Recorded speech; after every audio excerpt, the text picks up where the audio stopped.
সবাইকে আমন্ত্রণ জানাচ্ছি এনটিভির নিয়মিত আয়োজন মার্কেট ওয়াচে। দর্শক, আপনাদের সাথে আছি আমি হাসিফ হাসান। আমরা আজকে মানি মার্কেট এবং ক্যাপিটাল মার্কেটে দুটো বিষয় নিয়ে আলোচনা করব, অর্থাৎ পুরো আর্থিক খাতের কী অবস্থা সেটি আজকে জানার চেষ্টা করব। আমাদের সাথে স্টুডিওতে উপস্থিত আছেন অর্থনীতিবিদ doctor AB Mirza Azizul Islam. Sir, আপনাকে স্টুডিওতে স্বাগত। আরও আছেন খন্দকার রাশেদুল ইসলাম, এমডি ও CEO Alliance Capital Management Limited. আপনাদেরকে স্টুডিওতে স্বাগত জানাচ্ছি। রিপন ভাই, আপনাকে স্বাগত। আপনি টেলিভিশনে যান না, আমাদের এখানে আজকে উপস্থিত এসেছেন। আমরা আজকে এনটিভির পক্ষ থেকে আপনাকে স্বাগত জানাচ্ছি। স্যার, এই আর্থিক খাতের যে অবস্থা আপনি যদি এক্সপ্লেন করেন একটু, ব্যাংকিং সেক্টরের যে অবস্থা, আবার ক্যাপিটাল মার্কেটের যে অবস্থা। আপনি অনেকদিন ধরে বলছেন যে আমাদের এই অনুষ্ঠানেও বলেছেন ক্যাপিটাল মার্কেটের আস্থার সংকট আছে, কিন্তু কেন্দ্রীয় ব্যাংকের যে সম্প্রতি যে একটি নীতিমালার পরিবর্তনের কথা বলা হয়েছে, নীতি সহায়তার কথা বলা হয়েছে, তাতে তো কেন্দ্রীয় ব্যাংক থেকে আসলে নেগেটিভ তেমন কিছু নেই। আবার মানুষের হাতে টাকাও আছে, ব্যাংকগুলো টাকা তেমন নিচ্ছে না, আমার ইন্টারেস্ট রেট অনেক কমে গেছে। এই অবস্থায় ক্যাপিটাল মার্কেটের এই অবস্থা কেন, আর ব্যাংকিং সেক্টরের বা কী অবস্থা? ব্যাংকিং, আমি শেষের প্রশ্নটাই একটু আগে উত্তর দেওয়ার চেষ্টা করব। আমার মনে হয় যে ব্যাংকিং সেক্টর সম্বন্ধে আলোচনা করতে গেলে আমাদের এটা সেটা ডিকম্পোজিশন করতে লাগবে। তার কারণ হচ্ছে যে আমাদের দেশে যে ব্যাংকিং স্ট্রাকচার, এর মধ্যে তিনটা শ্রেণী আছে। একটা হচ্ছে সরকার মালিকানার ব্যাংক এবং ডেভেলপমেন্ট ফাইন্যান্সিয়াল ইনস্টিটিউশনস, আর একটি হচ্ছে দেশীয় বেসরকারি ব্যাংক, এবং তৃতীয় হচ্ছে ফরেন কমার্শিয়াল ব্যাংক। এখন যে ব্যাংকিং খাতের যে পরিস্থিতি, সেটা বিশ্লেষণ করতে গেলে কতগুলো সূচকের ব্যবহার করতে লাগে। তার মধ্যে একটা গুরুত্বপূর্ণ হচ্ছে যে risk weighted capital adequacy ratio, যেটা ব্যাসেল 2-তে আওতায় বাংলাদেশে এখন নিয়ম হচ্ছে 10%। তারপরে নন পারফর্মিং লোন রেশিও, অর্থাৎ যে লোনটা পারফর্ম করছে না, যেগুলো পরিশোধ হচ্ছে না, বা ক্লাসিফাইড বা শ্রেণীকৃত ঋণ যেটাকে বলা হয়। তারপরে যেখানে শ্রেণীকৃত ঋণ আছে সেটার জন্যে কি প্রভিশন কতটা মেনটেন করতে লাগবে। তারপরে ব্যাংকের যে ইন্টারমিডিয়েশন এফিসিয়েন্সির একটা প্রশ্ন আছে, সেটা হচ্ছে যে না, ব্যাংক তো মূলত যারা সঞ্চয় করে তাদের কাছ থেকে আমানত নেয় এবং তারপরে যারা বিনিয়োগ করে তাদেরকে ঋণ দেয়। এই দুটোর যে ইন্টারেস্ট রেটের তফাৎ আর কি, যদি তফাৎটা বেশি হয় তার মানে হচ্ছে ব্যাংকের এই যে ইন্টারমিডিয়েশন ফাংশন যেটা, এটা এফিশিয়েন্ট না। তো এবং আরেকটি বিষয় দেখার আছে, সেটা হচ্ছে যে ব্যাংকের এক্সপেন্ডিচার ইনকাম রেশিও কী, অর্থাৎ তার যে অপারেটিং এক্সপেন্ডিচার ইনকামের তুলনায় কতটুকু, সেটাও এফিসিয়েন্সির একটা নির্ণয়। তো এখন এই যে আমি কতগুলো ক্রাইটেরিয়া বললাম, আমার কাছে সংখ্যা আছে, আমি সংখ্যা দিয়ে দর্শকদেরকে বোধহয় বোর করতে চাই না আর কি। তবে এর প্রত্যেকটি নির্ণায়কে দেখা যাচ্ছে যে রাষ্ট্রায়ত্ত ব্যাংকগুলোর অবস্থা বেশ খারাপ আর কি। যেমন ক্যাপিটাল অ্যাডিকুয়েসি রেশিও, তাদের যেটা প্রয়োজন 10%, সেখানে তাদের 5%-এর নিচে। তারপরে এনপিএল রেশিও তাদের হাইয়েস্ট, এটা 22%-এর মতো, আর ডেভেলপমেন্ট ফাইন্যান্সিয়াল ইনস্টিটিউশনগুলোর 25%-এর বেশি। প্রফেশনাল মেনটেন্যান্স রেশিও, সেখানেও এদের অনেক ঘাটতি আছে আর কি। তো কাজেই সার্বিকভাবে আমি বলবো যে এই যে রাষ্ট্রায়ত্ত ব্যাংকিং খাত যেটা আছে আমাদের, সেটা তো ব্যাংকিং সিস্টেমের অ্যাসেট লায়াবিলিটির প্রায় 30%, কাজে এটা তো একটা উল্লেখযোগ্য অংশ। সুতরাং এই রাষ্ট্রায়ত্ত ব্যাংকগুলোকে যদি আমরা একটা কাঙ্ক্ষিত পর্যায়ে না নিয়ে যেতে পারি, তাহলে কিন্তু আমাদের দেশে ব্যাংকিং খাতের জন্য এটা একটা অশনি সংকেত আর কি। আর ক্যাপিটাল মার্কেট সম্বন্ধে সত্যি কথা বলতে গেলে সম্প্রতিকালে সূচকের যে আমি পরিবর্তনগুলো লক্ষ্য করছি, সেটা আমার কাছে মোটেই বোধগম্য না। কেন হচ্ছে এটা আমার পক্ষে বলা মুশকিল। কেননা যেটা আপনি উল্লেখ করেছেন যে কেন্দ্রীয় ব্যাংক থেকে তো নতুন কিছু করা হয় না, যেটা ক্যাপিটাল মার্কেটের সহায়ক না, বরং কিছুটা সহায়ক ভূমিকা পালন করার চেষ্টা করা হচ্ছে আর কি। অন্যদিকে পৃথিবী জোড়া দেখা যায় যে ব্যাংকিং খাতে যদি ইন্টারেস্ট রেট কমে যায়, বিশেষ করে ডিপোজিট ইন্টারেস্ট রেট, তখন লোকে ক্যাপিটাল মার্কেটের দিকে অগ্রসর হয়। কিন্তু আমাদের দেশে সেটা হচ্ছে না। ইন্টারেস্ট রেট তো ডিপোজিটের ক্ষেত্রে বেশ কমেছে, লেন্ডিংয়ের ক্ষেত্রে কমেছে, যদিও ওই ডিফারেন্সিয়াল যেটা স্প্রেড যেটা সেটা কিছুটা কমলেও আবার গত 2-3 মাসে দেখা গেল কিছুটা বেড়েছে। কিন্তু যাই হোক, ডিপোজিটাররা তো ব্যাংকিং খাত থেকে খুব একটা কিছু পাচ্ছেন না। এবং এখন ডিপোজিটের পর যে ইন্টারেস্ট রেট, তাদের সাথে যদি আমি ইনফ্লেশন যেটা আছে সেটা বিবেচনায় আনলে তো ওখানে হয় শূন্য বা কোনো কোনো ক্ষেত্রে নেগেটিভও হতে পারে। নেগেটিভ স্যার, এখানে যে ব্যাংকের থেকে যে ইন্টারেস্টটা পাওয়া যায় সেখানে কিন্তু ট্যাক্স কেটে রাখে, ট্যাক্স কেটে রাখার পরে কিন্তু স্যার নেগেটিভ, মানে 4% এর বেশি কেউ হয়তো শূন্য বা নেগেটিভ আর কি। কিন্তু তারপরেও তো এই ফান্ডটা ইয়েতে যাচ্ছে না, ক্যাপিটাল মার্কেটে যাচ্ছে না। আবার অন্যদিকে যদি দেখি যে লিকুইডিটি ক্রাইসিসে তো বলা যায় না। তার কারণ হচ্ছে যে আইপিও যখন আসছে তখন তো দেখা যাচ্ছে যে হেভিলি ওভার সাবস্ক্রাইবড হচ্ছে এবং প্রথম কয়েকদিন বেশ ভালো দাম চলছে। এবং তখন হচ্ছে কি যে ওই যারা আইপিও লটারিতে যারা পেয়েছে তারা তখন ওই তারা তড়িৎ গতিতে লাভ করার জন্য তারা বিক্রি করে দিচ্ছে। আচ্ছা, বিক্রি করে দিল, ঠিক আছে, তারা লাভ করুক, কিন্তু লাভ করার পরে যে ফান্ডটা আসলো সেটা তো এটা আবার রিইনজেকশন হওয়া উচিত ক্যাপিটাল মার্কেটে, সেটা তো হচ্ছে না। তো এইখানে এখন আস্থার সংকট তো আমরা সবাই বলি, কিন্তু এই আস্থার সংকটটা কেন হচ্ছে যে এটা আমার কাছে মোটেই পরিষ্কার। স্যার, এখানে আপনি বললেন যে এই প্রাইমারি মার্কেট থেকে যখন সেকেন্ডারি মার্কেটে এটা তালিকাভুক্ত হয় তখন বেশি দামে বিক্রি করে চলে যায়, কিন্তু সবাই যখন বুঝতে পারে যে এটা আইপিও যারা অ্যাপ্লাই করে তারা বিক্রি করে চলে যাবে, তাহলে এই বেশি দামে কারা কিনে? এই প্রশ্নটা কিন্তু স্যার এখানে যারা কিনছে তারা হয়তো মনে করে যে এখন বেশি দাম আছে, এটা বেশি দাম বজায় থাকবে বা হয়তো আরও বাড়বে, এই ধরনের একটা হয়তো চিন্তাভাবনা থাকতে পারে। কিন্তু যদি অভিজ্ঞতা বিশ্লেষণ করা যায় সম্প্রতিকালের, তাহলে তো দেখা যাচ্ছে যে এই অ্যাসাম্পশনটা সঠিক না। কাজে যারা বিনিয়োগ করছে তাদের তো বেশি দামে কেনা উচিত না, তাহলে কিন্তু এই প্রবণতাটা হয়তো কমে যাবে আর কি। জি, রিমন ভাই, আপনি তো অনেক জায়গায় ছিলেন, ব্রোকারেজ হাউস, সেই সব ব্রোকারেজ হাউসে ছিলেন, এখন অ্যাসেট ম্যানেজমেন্ট কোম্পানি চালাচ্ছেন। এই যে ফান্ড ম্যানেজ করছেন, অনেকেই অভিযোগ করছেন যে মার্চেন্ট ব্যাংকগুলো, অ্যাসেট ম্যানেজমেন্ট কোম্পানিগুলো তারা আসলে প্রপার বিহেভ করছে না, যতটুকু করা দরকার তাদের আচার আচরণের কারণেই নেতিবাচক হচ্ছে।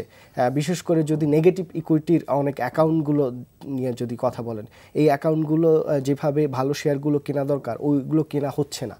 মানে আপনার কি মনে হয় বাজারে যে স্যার যে কথাগুলো বললেন কেন হচ্ছে, এই কেন হচ্ছে সেই জায়গাটা যদি আপনি ফাইন্ড আউট করার চেষ্টা করেন?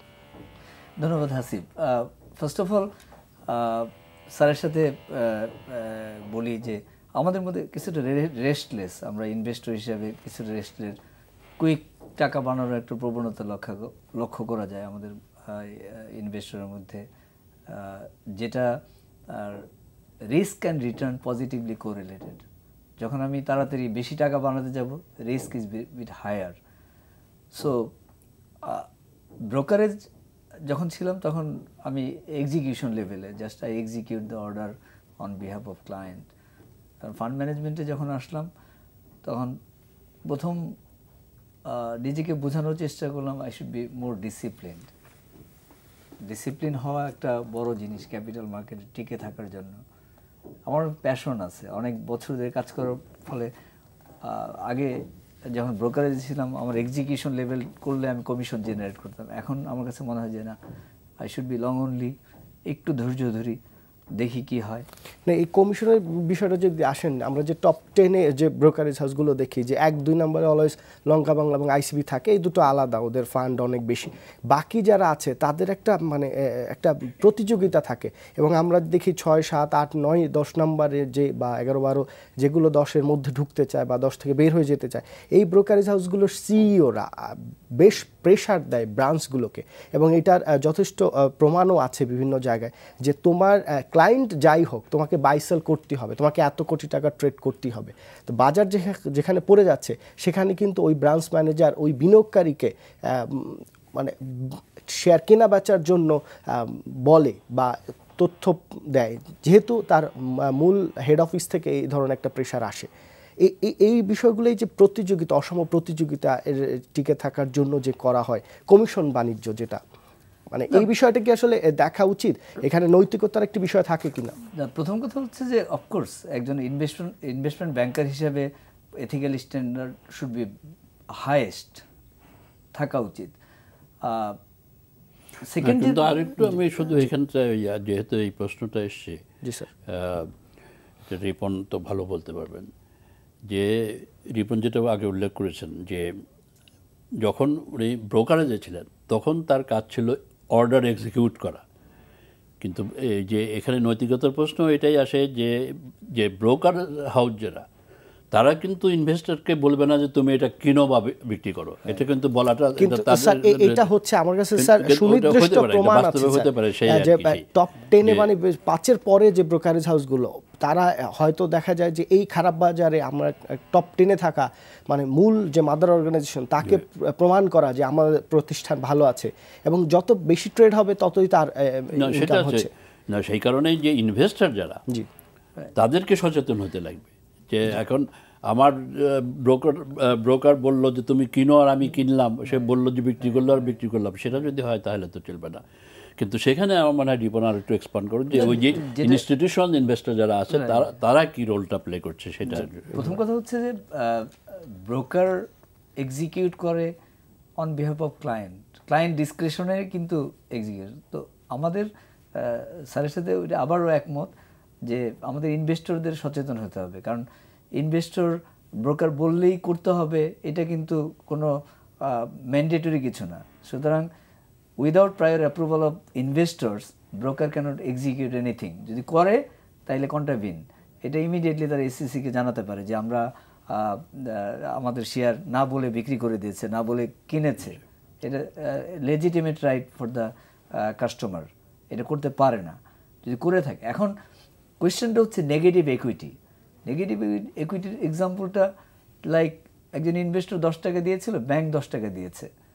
সো এর মধ্যে শেয়ারের টোটাল পোর্টফোলিও ভ্যালু ছিল 20 টাকা, কমে আসছে 5 টাকা। তো ব্যাংকের 5 টাকা নাই, ক্লায়েন্টের 10 টাকা নাই, টোটাল টাকাটা কার আছে? ব্যাংকের আছে। যদি রিয়েলাইজ করে তাহলে তো আন্ডারলাইন কোনো অ্যাসেট থাকলো না, আর যদি রিয়েলাইজ না করে দ্যাট ইজ আনরিয়েলাইজ। আমাদের এখানে যে বিগেস্ট প্রবলেম হচ্ছে যে এগুলি বিক্রি করার পরেও এগুলোর উপরে স্যার ইন্টারেস্ট ক্যালকুলেট করা হয়, সো আন্ডারলাইং অ্যাসেট থাকে না। রিপোর্ট ভাইয়ের সাথে একটু অ্যাড করি যে দেখা যাচ্ছে 2010 বা 11 সালে বিক্রি করে দিয়েছে, এখন ক্লায়েন্টকে ফোন দিচ্ছে যে তোমার তখন 5 লাখ টাকা তোমার মাইনাস ছিল, এই 5 লাখ টাকার উপরে এই এত বছরে আরও 3 লাখ টাকা ইন্টারেস্ট যোগ হয়েছে। মানে এই সমস্যাগুলো কিন্তু কোনো সমাধান নাই। আবার মার্জিন ঋণের যে সমস্যাগুলো আছে, বিভিন্ন মার্চেন্ট ব্যাংকগুলোর ব্যাপারে অভিযোগটা সবচেয়ে বেশি। মার্চেন্ট ব্যাংকগুলোর এখন যারা মানে দায়িত্বে থাকেন, হয়তো সিইও, উনি হয়তো অনেক অভিজ্ঞতা সম্পন্ন, কিন্তু তারপরে সেকেন্ড ম্যান যিনি সব কিছু দেখাশোনা করেন, তার অভিজ্ঞতা একদমই নাই। 2 বছর 3 বছর কাজ করে আসছেন তিনি, কিন্তু তার যেটা সুবিধা মতো একটা শেয়ার কিনছেন, সব বিক্রি করে ওই শেয়ারটাই কিনছেন। আবার দেখা যাচ্ছে তার যে অভিজ্ঞতা, তিনি যে শেয়ারটা বিক্রি করে দিচ্ছেন যে সময়, কোন সময় কেনা দরকার সেই সময় দেখা যাচ্ছে বিক্রি করে দিচ্ছেন। এই অভিযোগগুলো একদম বাজারে খুব, যে মার্চেন্ট ব্যাংক আমাদের দেশে এত বেশি হয়ে গেছে যেটা দেওয়া উচিত ছিল না লাইসেন্স। তার কারণ হচ্ছে যে আমাদের তো এই সার্বিকভাবে ফাইন্যান্সিয়াল সেক্টরে দক্ষ জনশক্তির প্রচণ্ড অভাব আছে। তার মধ্যে আমি কতগুলো মার্চেন্ট ব্যাংক এখন 54 মার্চেন্ট ব্যাংক। তো আমার সময় এরকম অনেক চাপ ছিল অনেক মার্চেন্ট ব্যাংকের লাইসেন্স দেওয়ার, কিন্তু আমি এটাকে করে রেখেছিলাম যে কারণে। আবার ওই যে ক্রেডিট রেটিং এজেন্সি, সেটাও এখন আবার ওইদিকে ব্যাংকের ক্ষেত্রেও যেমন ক্রমশ খালি লাইসেন্স দেওয়া হচ্ছে, ক্রেডিট রেটিং এজেন্সি তো 10-12টা হয়ে গেছে বোধ হয়। তো কাজে এইসব ব্যাপারে যে রেগুলেটরি যারা অথরিটি যারা, তাদের আরও বেশি মনে হয়। আসলে যে জিনিসটা দরকার সেটা হচ্ছে মার্চেন্ট ব্যাংক হচ্ছে ইনভেস্টমেন্ট ব্যাংক। অ্যাকচুয়ালি মার্চেন্ট ব্যাংকের কাজ হচ্ছে নন ফান্ডেড ইনকাম। আমরা বারে বারে পোর্টফোলিওর কথাই, মার্জিন ফাইন্যান্স পোর্টফোলিওর কথা, আসলে মার্চেন্ট ব্যাংকের কাজ কিন্তু শুধু of course portfolio, ডিসক্রেশন portfolio, merchant bank can advice, they can be the advisor of the discretion, non-discretion, both. কিন্তু মেইন যে জিনিসটা তাদের নন ফান্ডেড ইনকাম, যেটা কর্পোরেট স্ট্রাকচারিং করা, M&A করা, মার্জার অ্যাকুইজিশনের কাজগুলো করা, সেই জন্য দক্ষ জনবল যেটা, সেই জিনিসটা আমরা এখনও পিছিয়ে আছি। একটা দেশের ইকোনমিতে এফিসিয়েন্সি লেভেল যদি, অ্যাপ্লিকেশন লেভেল যদি প্রপার না হয়, সেক্ষেত্রে ওই সেক্টর কখনোই ভালো। এখনও আমরা মার্চেন্ট ব্যাংকে নিয়ে কথা বলি, তখনই আমরা শুধু মার্জিন ফাইন্যান্স এবং পোর্টফোলিও আমরা কখনো কথা বলি না যে একটা কোম্পানি স্ট্রাকচারিং করা। 3000 পাবলিক লিমিটেড কোম্পানি আছে, এর মধ্যে 10% লিস্টেড, বাকি 90% লিস্টেড নাই। এদেরকে কিভাবে এনকারেজ করা যায়, এদেরকে কিভাবে আনা যায়, একটা ফ্যামিলি বেস বিজনেসকে কিভাবে পাবলিক লিস্টেড করে মোর অ্যাকাউন্টেবল করা যায়, এবং বেনিফিটটা কিন্তু স্পন্সর গ্রুপই পাবে।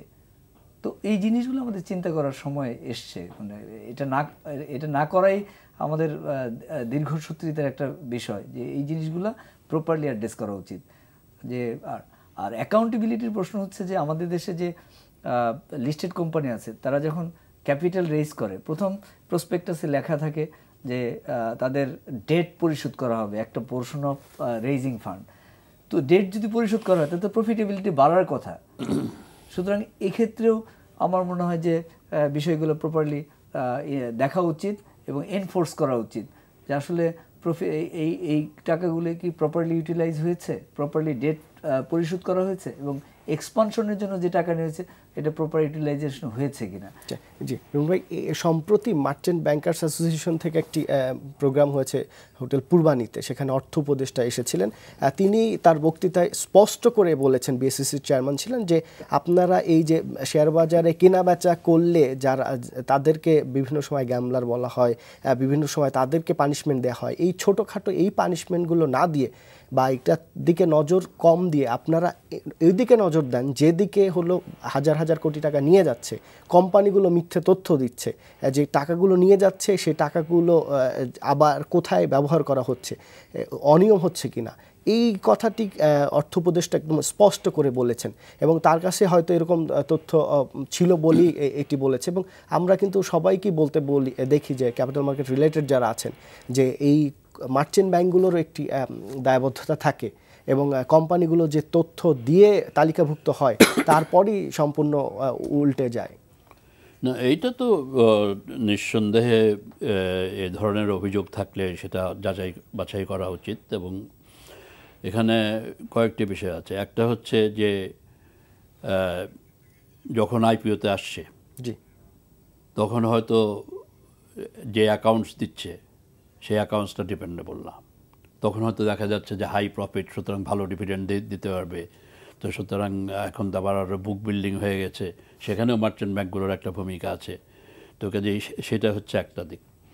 দ্বিতীয় বিষয় হচ্ছে যে ঠিক আছে, আইপিও ইস্যু হলো, টাকা তুললো কোম্পানি, কিন্তু তার তো একটা ইউটিলাইজেশন প্ল্যান দেওয়ার কথা, এবং এটা তো দিয়ে থাকে যখন আইপিও ডকুমেন্টে তো এটা থাকে। তো সেটা এখন ঋণ পরিশোধের জন্যই হোক বা এক্সপানশনের জন্য হোক, মানে নতুন বিনিয়োগের জন্য হোক। তো এখন এটা প্রপারলি যে উদ্দেশ্যে অর্থ উত্তোলন করা হচ্ছে বলে আইপিওতে এসছে, এটা কমপ্লায়েন্স হচ্ছে কিনা সেটা তো দেখার দরকার আছে। স্যার, এই জায়গায় ফিরবো, একটি বিরতি নিচ্ছি। দর্শক, আজানের বিরতি নিচ্ছি, ফিরছে একটু পরেই, আমাদের সাথেই থাকুন।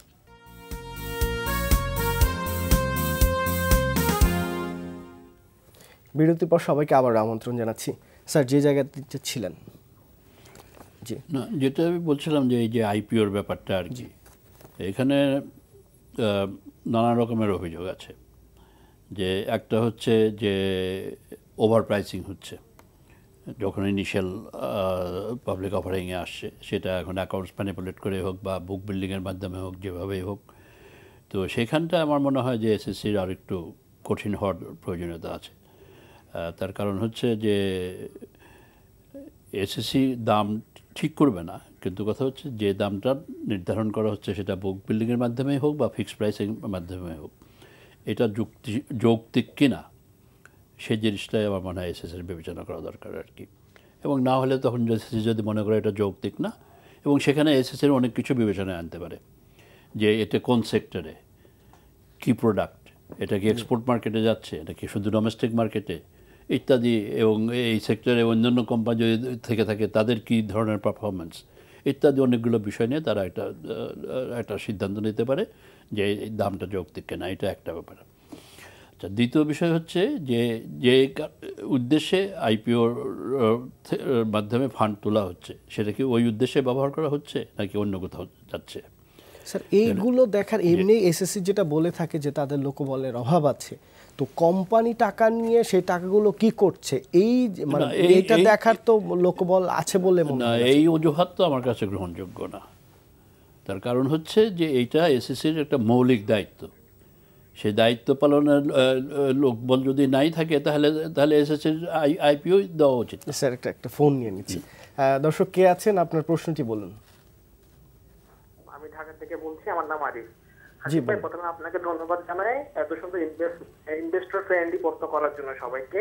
জি। আর দ্বিতীয়ত আমার প্রশ্নটা হলো, আমাদের ওয়েবসাইটে কিন্তু টেকনিক্যাল অ্যানালাইসিস করার জন্য কোনো প্রকার তথ্যপত্র থাকে না, তো এই বিষয়ে একটু দৃষ্টি আকর্ষণ করবেন। আর 2 নম্বর প্রশ্নটা হলো যে এখন মানে যুগ কিন্তু অনেক আধুনিক, ইমেল বা আপনার যে কোনো জিনিসের যুগ। সো এখন সেই মানে মানখাপ্তা আমলে যে প্রশ্নগুলো করা হয় কোনো ইনফরমেশন আছে কিনা বা ওটা একটা রিপ্লাই দিয়ে দেয়, এই বিষয়টা থেকে যদি মুক্ত পারবার ব্যবস্থা করতে পারেন। জি ধন্যবাদ স্যার। দর্শক যে প্রশ্ন দুটি করেছেন আপনি যদি আমি যতটুকু বুঝেছি যে আপনার এই টেকনিক্যাল অ্যানালাইসিস করার জন্য যথেষ্ট তথ্য ডিএসসি বা সিএসসিতে নেই কোম্পানিগুলোর ব্যাপারে। আরেকটি হচ্ছে যে কোনো শেয়ারের দাম বাড়লেই একটি নিউজ দেয়া হয় যেটি হচ্ছে যে কোম্পানি জানিয়েছে কোনো প্রাইস সেন্সিটিভ ইনফরমেশন নেই।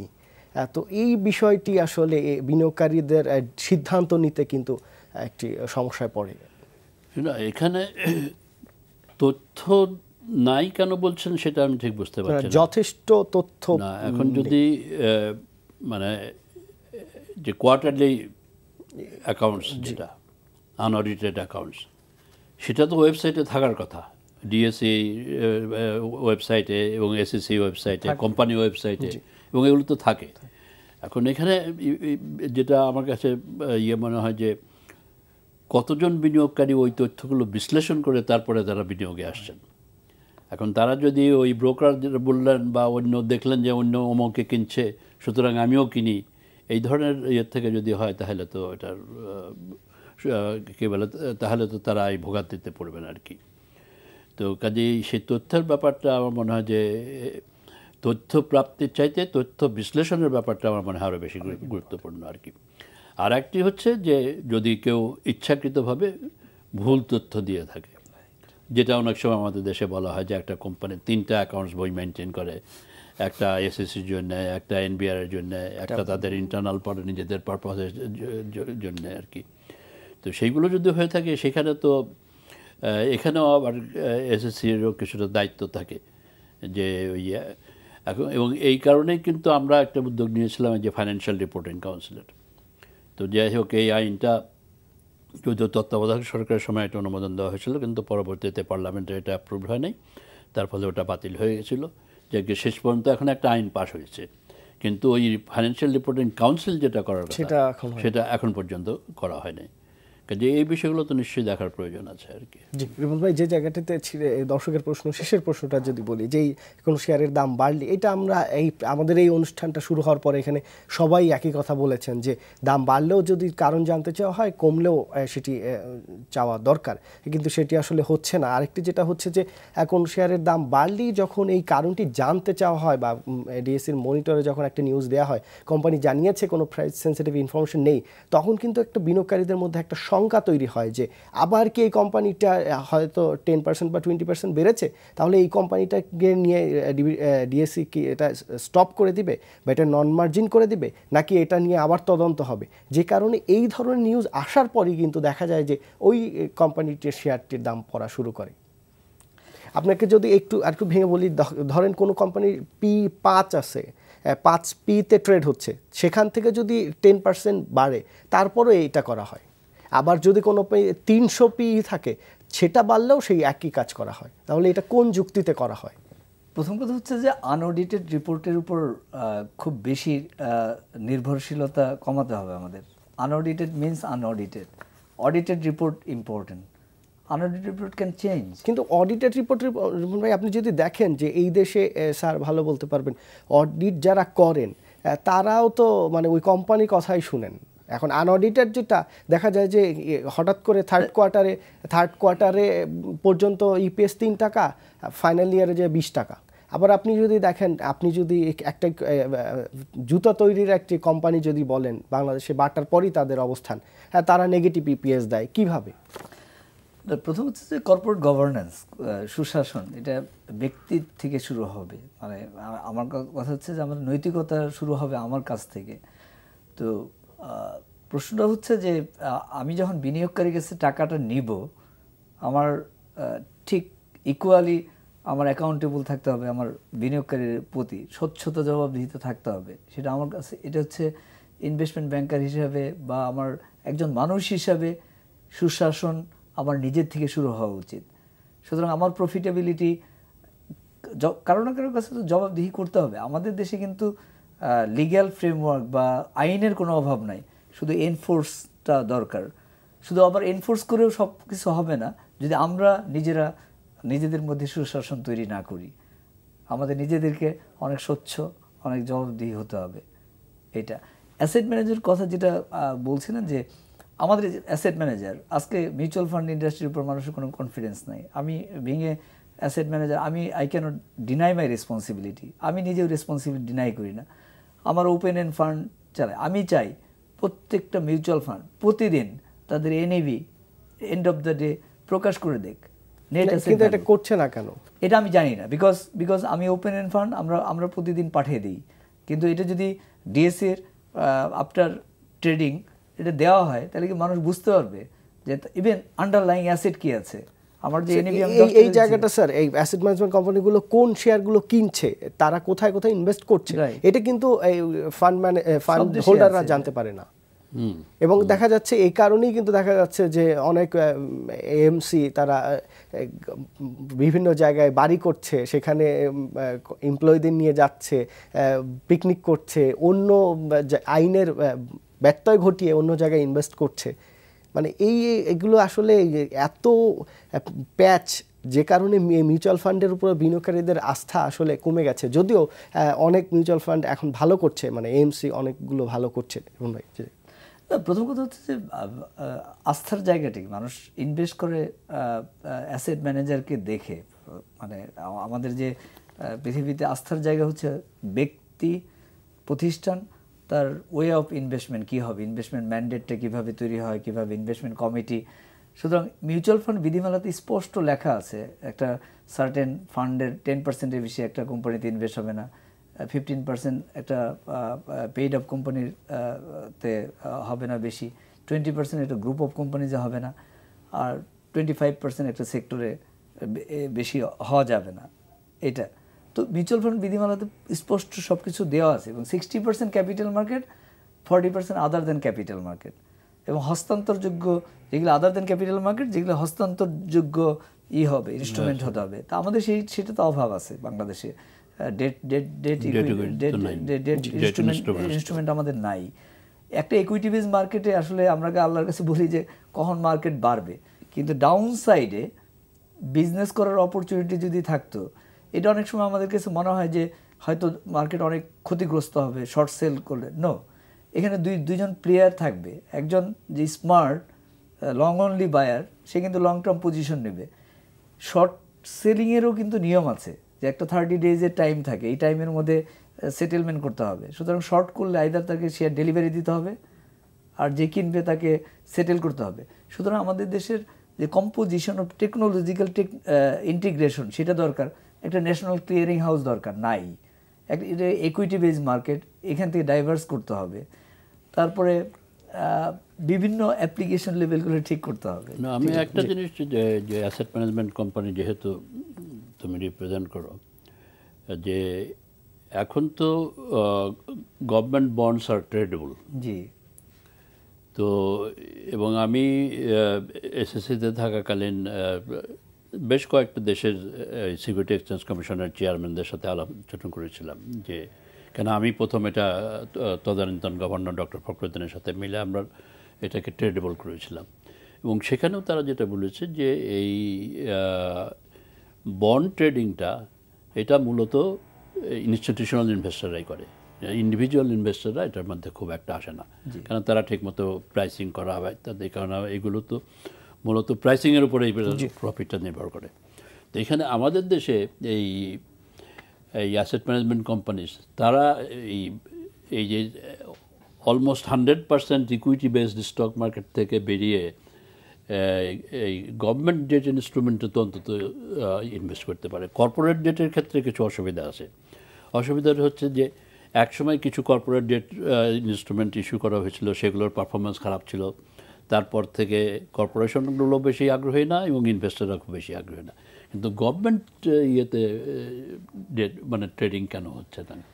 প্রথম হচ্ছে যে আমরা যদি এখনও স্যার সব কিছু ডিসপাইট এগুলো সব চিন্তা না করি, দ্য গ্রোথ অফ মানে capital return on investment capital market last 10 ইয়ার্সের সিএজিআর করেছিলাম স্যার 9.58, অলমোস্ট 10%-এর মতো রিটার্ন। আর মানি মার্কেটে 7.28। স্টিল ক্যাপিটাল মার্কেট রিটার্ন কিন্তু এখনও higher than money market. So আমরা যদি ইনফ্লেশন এবং return on investment on fixed deposit আমরা বা বন্ডে দেখি, which is capital market still return on investment higher. So আমার কথা হচ্ছে যে ডিসিপ্লিন, আমি যে কথাটা আগেও বলছিলাম, ডিসিপ্লিন হওয়াটা ইম্পর্টেন্ট, যে আমি আসলে কোন শেয়ারে আমি ইনভেস্ট করছি এবং আমার এটার ফান্ডের লংজিভিটি, আমি কি লং অনলি নাকি আমি শর্টকাট ওয়েতে টাকা বানানোর চেষ্টা করছি। আপনাকে যদি মানে সরাসরি প্রশ্নটা করি, আপনি একজন ইনভেস্টর এবং আপনি ব্যক্তি বিনিয়োগকারী, আপনার কাছে ফান্ড আছে দুই ধরনের ফান্ড, একটা হলো আপনার ক্যাশ এবং আরেকটা হচ্ছে আপনার মার্জিন অ্যাকাউন্ট। আপনার ফান্ড ফ্রি, এখন আপনি কোন শেয়ারে বিনিয়োগ করবেন, এই পার্টিকুলার শেয়ার না সেক্টর? প্রথম কথা হচ্ছে যে বিনিয়োগের আমি সবসময় বিনিয়োগকারীদের একটা কথা বলি যে বিনিয়োগ সবসময় তার সেভিংস থেকে হওয়া উচিত, নট মার্জিন লোন করে না। কিন্তু আমি এই প্রশ্নটা এই কারণেই করলাম যে আমরা সবসময় বলে থাকি স্যার যে বিনিয়োগকারীরা বুঝেন না, বিনিয়োগকারীরা মানে না বুঝে বিনিয়োগ করেন, কেউ শুনে বিনিয়োগ করেন। তাহলে এখন যেটা সবাই বলে স্কয়ার ফার্মা বিনিয়োগ করবেন, আপনার অলিম্পিকে বিনিয়োগ করবেন, অলিম্পিকের শেয়ার বাড়তে বাড়তে একটা পর্যায়ে চলে গেছে, স্কয়ার ফার্মা একটা জায়গায় আছে, কিন্তু এটা তো বেড়ে গেছে। এমন কোনো শেয়ার কি নেই বা যেগুলো এখন এরকম ভবিষ্যতে স্কয়ার ফার্মা হবে, ভবিষ্যতে অলিম্পিক হবে, ভবিষ্যতে মাল্টিন্যাশনাল গুলো হবে? এইগুলোর এক্সাম্পল কিন্তু স্যার এইগুলোর এক্সাম্পল কিন্তু স্যার কেউ দিচ্ছে না। আমি যদি বিনিয়োগকারী হই আমি তো কয়েকটা বিষয় বিশ্লেষণ করব। এক নম্বর হচ্ছে যে প্রথমত হচ্ছে ইমিডিয়েট ইন্ডিকেটর যেগুলি আমার কাছে যেটা মনে হয় আর কি, যে প্রাইস আর্নিং রেশিওটা কিরকম, net asset value per share. Sir price earning রেশিওটা আপনি যে কথাগুলো হলো যে, এবং তারপরে আমি এসেছি যে এগুলো ছাড়াও দেখতে লাগবে যে কোম্পানির পাস্ট পারফরমেন্স কীরকম, এটা কোন সেক্টরে কোম্পানিটা আছে, তো এবং এই কোম্পানির রিস্কটা কীরকম, মার্কেট রিস্কটা কীরকম, এই বিষয়গুলো বিবেচনা করে তো বিনিয়োগ করা উচিত আর কি। স্যার এখানে আমি দুজনের কাছে এই প্রশ্নটা করি যে আপনি যে তথ্যগুলো বললেন এগুলো একটি ওয়েবসাইটে সবগুলো আছে, ডিএসসি সিএসসি বা কোম্পানি নিজস্ব ওয়েবসাইটেও অধিকাংশ তথ্য আছে। এগুলো দেখে বিনিয়োগকারীরা কি প্রপার বিনিয়োগ হচ্ছে কিংবা ভবিষ্যৎ কি নিশ্চিত হচ্ছে? কারণ এই যে কোম্পানিগুলো আছে, বেশিরভাগ কোম্পানি বা বেশিরভাগ বড় বড় গ্রুপগুলোই কিন্তু তাদের ইচ্ছা মতো ইপিএস দিচ্ছে, ইচ্ছা মতো তথ্য দিচ্ছে, ডিভিডেন্ড দিচ্ছে। আমি একটু আগে যেটা বললাম স্যার, আমি নামটি বলতে যাচ্ছি না, একটি ট্যানারি কোম্পানি, এবং বাংলাদেশে মানে বাটার পরেই তাদের অবস্থান বা বাটার চেয়েও অনেকাংশে সেল বেশি, সেই নেগেটিভ ইপিএস দিচ্ছে। কিংবা আপনি টেক্সটাইলের যে কোম্পানিগুলো আপনি দেখেন বেশিরভাগই কিন্তু ইচ্ছা মতো, সেখানে আবার ওই রেগুলেটরি ইনস্টিটিউশনস যারা আছে তাদের ভূমিকার প্রশ্ন। সেক্ষেত্রে স্যার বিনিয়োগকারীরা কি করবেন? সেখানে তো এখন অবশ্যই বিনিয়োগকারীরা তো তারা তথ্য জেনারেট, বিনিয়োগকারী তো এই জায়গায় তাদের যে মানে তথ্যের অথেন্টিসিটি সেটা তো বিনিয়োগকারীর পক্ষে ইন্ডিভিজুয়ালি ভেরিফাই করা সম্ভব না, এবং সেখানে ওই রেগুলেটরি ইনস্টিটিউশন যারা আছে তাদের তো সেই ভূমিকাটা পালন করতে হবে। আসলে হয় কি যে একটা ফ্রন্টিয়ার ইকোনমি, ডেভেলপিং ইকোনমিতে capital market low correlation, negative correlation, অনেক সময় ইকোনমিক ইন্ডিকেটর, স্যার যেটা বললো ইকোনমিক ইন্ডিকেটর ভালো, all time low interest rate on deposit, তারপরে ইনফ্লেশন ইজ ডাউন, তো ক্যাপিটাল মার্কেটে টাকা আসার কথা, তারপরে আসে না, এটাই ফ্রন্টিয়ার ইকোনমি। সো বিনিয়োগকারীদের কাছে যেটা আমার প্রথম প্রশ্ন, don't jump into any conclusion, jump করার কিছু নাই, একটু নিজের টাকা, তো নিজের টাকা ইনভেস্ট করা উচিত, লোন না নেওয়া। আচ্ছা, লোন নিলেও বিষয়টা হচ্ছে যে লোন নিয়ে কি ইনভেস্ট করছে একদম শেষ পর্যায়ে। আমরা যদি লোনের টাকাটার প্রপার ইউটিলাইজেশনের বিষয়গুলো দেখার বিষয় আছে। সো একজন বিনিয়োগকারীর পক্ষে যদি বোঝা সম্ভব না হয়, of course definitely consult with the expert, যে আসলে এক্সপার্ট কারা? এখন এক্সপার্ট বলতে আছে অ্যাসেট ম্যানেজমেন্ট কোম্পানি। আমি বলছি যে আই ক্যান ডিনাই, আমি 22 বছর ধরে কাজ করি ক্যাপিটাল মার্কেটে। এখানে any given situation 10 to 25% return possible capital market থেকে। ধন্যবাদ রিপন ভাই। স্যার, যদি একদম শেষ পর্যায়ে এক্সপার্ট কারা, এই প্রশ্নটা ওই কারণেই করা যে এইখানে যে অভিজ্ঞতা শেয়ার করেন কিংবা অ্যাডভাইস দেন, তিনি কিন্তু ওই বড় বিনিয়োগকারী কিনছেন কোনটা, এটার সাথে তার সাথে মিটিং করে তারপরে এসে এই অ্যাডভাইসগুলো দেন। স্যার 30 সেকেন্ডে যদি বলেন। না, সেটা যদি হয় তাহলে সেটা তো দুঃখজনক। কারণ এখানে যে ওই যে নৈতিকতার প্রশ্ন আমরা আগে আলোচনা করেছি, সেখানে অ্যাসেট ম্যানেজমেন্ট কোম্পানি যারা, তাদের তো একটা নৈতিকতার বিষয় আছে, তাদের অ্যাডভাইসটা শুড বি অবজেক্টিভ এবং ফ্যাক্ট বেসড। সেটা যদি না হয় তাহলে তারা বিনিয়োগকারীকে মিসলিড করছে। জি স্যার, আপনাকে অনেক ধন্যবাদ আমাদের ব্যস্ততার মধ্যে আমাদেরকে সময় দেওয়ার জন্য। রিপন ভাই, আপনাকে আবারও ধন্যবাদ জানাচ্ছি, আপনি কোথাও যান না, আমাদের এখানে আসার জন্য। দর্শক, এখানে শেষ করছি, তবে যাওয়ার আগে যে বিষয়টি বলতে চাই, যে পুঁজিবাজারে কিছুটা আশার আলো আবার দেখা যাচ্ছে, যে গত 2-3 দিন ধরে বাজারে একটু ভালো হচ্ছে। আপনারা ভালো শেয়ারে থাকেন এবং এই ভালো শেয়ার কোনটি সেটি আপনাকেই বিবেচনা করতে হবে যে কোনটি আসলে ভালো শেয়ার। ধন্যবাদ, আগামীকালকে দেখা হচ্ছে নতুন অতিথিদের সাথে। সে পর্যন্ত সবাই ভালো থাকুন, আল্লাহ হাফেজ।